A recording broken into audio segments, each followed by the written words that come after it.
ಸ್ಥಳೀಯ ಶಾಸಕರಿಗೆ ಗೌರವ ಕೊಡದೆ ಹಲ್ಲೆಗೆ ಯತ್ನಿಸಿದ್ದಾರೆ. ಬೆಂಗಳೂರಿನಲ್ಲಿ ವಿಪಕ್ಷ ನಾಯಕ ಅಶೋಕ್ ಅವರು ವಾಗ್ದಾಳಿಯನ್ನ ನಡೆಸಿದ್ದಾರೆ. ಈ ಒಂದು ವಿಚಾರಕ್ಕೆ ಸಂಬಂಧಪಟ್ಟಂತೆ ಬೆಂಗಳೂರಿನಲ್ಲಿ ವಿಪಕ್ಷ ನಾಯಕ ಅಶೋಕ್ ಅವರು ಕೂಡ ವಾಗ್ದಾಳಿಯನ್ನ ಮಾಡಿದ್ದಾರೆ. ಸ್ಥಳೀಯ ಶಾಸಕರಿಗೆ ಗೌರವ ಕೊಟ್ಟಿಲ್ಲ ಅಂತ ಆರೋಪವನ್ನ ಮಾಡಿದ್ದಾರೆ. ಸಂಸದರು ಶಾಸಕರು ಕರೆಯದೆ ಅವಮಾನವನ್ನ ಮಾಡಿದ್ದಾರೆ. ಡಿಕೆ ಶಿವಕುಮಾರ್ ಮಾಡಿದ್ದು ಖಾಸಗಿ ಕಾರ್ಯಕ್ರಮ ಅಲ್ಲ, ಇದು ಸರ್ಕಾರದ ಹಣದಿಂದ ಮಾಡ್ತಾ ಇರುವ ಕಾರ್ಯಕ್ರಮ. ಇದಕ್ಕೆ ಆಹ್ವಾನವನ್ನ ಕೊಡಬೇಕಾಗಿತ್ತು, ಆದ್ರೆ ಕೊಟ್ಟಿಲ್ಲ. ಸಂವಿಧಾನಕ್ಕೆ ಅಗೌರವವನ್ನ ತೋರಿದ್ದಾರೆ ಅಂತ ಅಶೋಕ್ ಅವರು ಗುಡುಗಿದ್ದಾರೆ. ಇದು ಕಾಂಗ್ರೆಸ್ನ ಸಂಸ್ಕೃತಿ ಮತ್ತು ಗೂಂಡಾಗಿರಿಯನ್ನ ತೋರಿಸುತ್ತೆ. ಇನ್ನು 2 ವರ್ಷ ಅಧಿಕಾರದಲ್ಲಿ ಇರ್ತೀರಾ, ಗೂಂಡಾಗಿರಿ ಯಾಕೆ ಮಾಡ್ತೀರಾ ಅಂತ ಪ್ರಶ್ನೆ ಮಾಡಿದ್ದಾರೆ. ಕಾಂಗ್ರೆಸ್ ಮುಕ್ತ ಭಾರತ ಮಾಡೋದು ನಮ್ಮ ಅಜೆಂಡಾ ಅಂತ ಗುಡುಗಿದ್ದಾರೆ. ಹಾಗಾದ್ರೆ ಏನ್ ಹೇಳಿದ್ದಾರೆ ನೋಡೋಣ. ಇವತ್ತು ನೋಡಿ, ಸರ್ಕಾರದ ದುಡ್ಡಲ್ಲಿ ಮಾಡ್ತಾ ಇರೋ ಕಾರ್ಯಕ್ರಮ, ಪೇಜ್ ಗಟ್ಟಲೆ ಅಡ್ವರ್ಟೈಸ್ಮೆಂಟ್ ಕೊಟ್ಟಿದ್ದಾರೆ. ಸರ್ಕಾರಿ ಕಾರ್ಯಕ್ರಮ ಅಂತ ಅಲ್ಲಿನ ಲೋಕಲ್ MLA MP ಖರೀದಿ ಮಾಡಿ ಅವಮಾನ ಮಾಡಿದ್ದಾರೆ. ಸಂವಿಧಾನಕ್ಕೆ ಅಗೌರವ ತಂದಿದ್ದಾರೆ, ಪ್ರಜಾಪ್ರಭುತ್ವಕ್ಕೆ ಅಗೌರವ ತಂದಿದ್ದಾರೆ. ಈ ದೇಶದ ಮೇಲೆ ಎಮರ್ಜೆನ್ಸಿ ತಂದು ಎಲ್ಲರನ್ನ ಜೈಲಿಗಟ್ಟದಂತ ಪಾರ್ಟಿ ಕಾಂಗ್ರೆಸ್ಸು. ಇವತ್ತು ಕರ್ನಾಟಕದಲ್ಲೂ ಕೂಡ ಅಲ್ಲಿನ ಶಾಸಕರಿಗೆ, ಲೋಕಸಭಾ ಸದಸ್ಯರಿಗೆ ಗೌರವ ಕೊಟ್ಟಿಲ್ಲ, ಹಲ್ಲೆ ಮಾಡೋ ಪ್ರಯತ್ನ ಮಾಡಿದ್ದಾರೆ ಮುನಿರತ್ನ ಮೇಲೆ. ಇದೊಂದು ಖಂಡನೀಯ. ಇದು ಕಾಂಗ್ರೆಸ್ಸಿನ ಸಂಸ್ಕೃತಿಯನ್ನ ತೋರಿಸ್ತದೆ. ಕಾಂಗ್ರೆಸ್ಸಿನ ಗೂಂಡಾಗಿರಿ, ಮೊದಲಿಂದನೂ ಅವ್ರು ಗೂಂಡಾಗಿರಿ ಮಾಡ್ಕೊಂಡೇ ಬಂದವರು. ಆ ಗೂಂಡಾಗಿರಿ ಮಾಡ್ತಾ ಇದ್ದಾರೆ.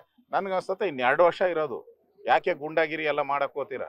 2 ವರ್ಷ ಆದ್ಮೇಲೆ ಇದೇ ನಿಮ್ಗೆ ರಿಪೀಟ್ ಆಗ್ತದೆ. ನೀವೇನೇನ್ ಮಾಡಿದರೋ ಅದೆಲ್ಲಾನು ಕೂಡ ಜನ ರಿಪೀಟ್ ಮಾಡ್ತಾರೆ ನಿಮ್ಗೆ. ಅದು 2 ವರ್ಷ ಉಳಿದಿರೋದೇ 2 ವರ್ಷ ನಿಮ್ದು. ಅದರಲ್ಲಿ ಯಾಕೆ ಇನ್ನು ಗೂಂಡಾಗಿರಿ ಎಲ್ಲ ಮಾಡ್ತಾರೆ? ಔಟ್ ಗೋಯಿಂಗ್ ನೀವು ಜನ ತೀರ್ಮಾನ ಮಾಡ್ಬಿಟ್ಟವ್ರೆ, ನೀವು ಔಟ್ ಗೋಯಿಂಗ್ ಪಾರ್ಟಿ ಅಂತೇಳಿ. ದೇಶದಲ್ಲಿ ಎಲ್ಲೂ ಇಲ್ಲ. ಕಾಂಗ್ರೆಸ್ ಅಲ್ಲಿ ಆಂಧ್ರದಲ್ಲಿ 2 ಕಡೆ ತಲೆ ಎತ್ತಿದ್ದೀರಾ. ನೆಕ್ಸ್ಟ್ ಎಲೆಕ್ಷನ್ ಆದ್ರೆ ಕರ್ನಾಟಕದಲ್ಲೂ ಇಲ್ಲ, ಆಂಧ್ರದಲ್ಲೂ. ಆಗ ಜನ ತೀರ್ಮಾನ ಮಾಡ್ಬಿಟ್ಟಿದ್ದಾರೆ. ತೆಲಂಗಾಣದಲ್ಲೂ ಇಲ್ಲ, ಸಾರಿ ಆಂಧ್ರ ಅಲ್ಲ, ತೆಲಂಗಾಣದಲ್ಲೂ ಇರಲ್ಲ ನೀವು. ಅದರಿಂದ Congress out going party, Congress ಮುಕ್ತ ಭಾರತ ಮಾಡೋದೇ ನಮ್ಮ ಅಜೆಂಡಾ. ನಾವು ಬೆಂಬಲ ಮಾಡ್ತಾ ಇದ್ದೀರಿ.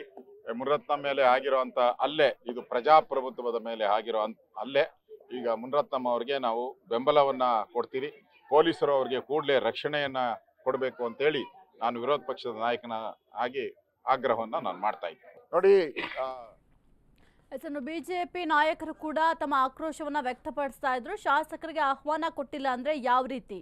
ಇದು ಕಾಂಗ್ರೆಸ್ನ ಸಂಸ್ಕೃತಿಯನ್ನ ತೋರಿಸುತ್ತೆ. ಕಾಂಗ್ರೆಸ್ನವರು ಯಾವ ರೀತಿ ಸಂಸ್ಕೃತಿಯನ್ನ ಮೆರಿತಾ ಇದ್ದಾರೆ ಅಂತ ಗೊತ್ತಾಗುತ್ತೆ. ಗೂಂಡಾಗಿರಿಯ ವರ್ತನೆಯನ್ನ ತೋರಿಸುತ್ತೆ ಅಂತ ವಿಪಕ್ಷ ನಾಯಕ ಅಶೋಕ್ ಅವರು ಕೂಡ ತಮ್ಮ ಆಕ್ರೋಶವನ್ನ ವ್ಯಕ್ತಪಡಿಸಿದ್ದಾರೆ. ಜೊತೆಗೆ ಇದ್ಯಾವ ರೀತಿ ಕಾರ್ಯಕ್ರಮ ಮಾಡಿದ್ದಾರೋ ಗೊತ್ತಿಲ್ಲ. ಸರ್ಕಾರದ ಹಣವನ್ನ ಉಪಯೋಗ ಮಾಡಿಕೊಂಡು ಈ ಕಾರ್ಯಕ್ರಮ ಆಯೋಜನೆಯನ್ನ ಮಾಡಿದ್ದು. ಆದ್ರೆ ಸರ್ಕಾರದ ಕಾರ್ಯಕ್ರಮ ಅಂದಾಗ ಬಿಜೆಪಿ ಆಗಿರಬಹುದು ಅಥವಾ ಕಾಂಗ್ರೆಸ್ ಆಗಿರಬಹುದು, ಶಾಸಕರಿಗೆ ಆಹ್ವಾನವನ್ನ ಕೊಡಬೇಕಾಗುತ್ತೆ, ಸಂಸದರನ್ನ ಕರಿಬೇಕಾಗತ್ತೆ. ಅದ್ಯಾವುದನ್ನು ಕೂಡ ಕಾಂಗ್ರೆಸ್ನವರು ಮಾಡಿಲ್ಲ.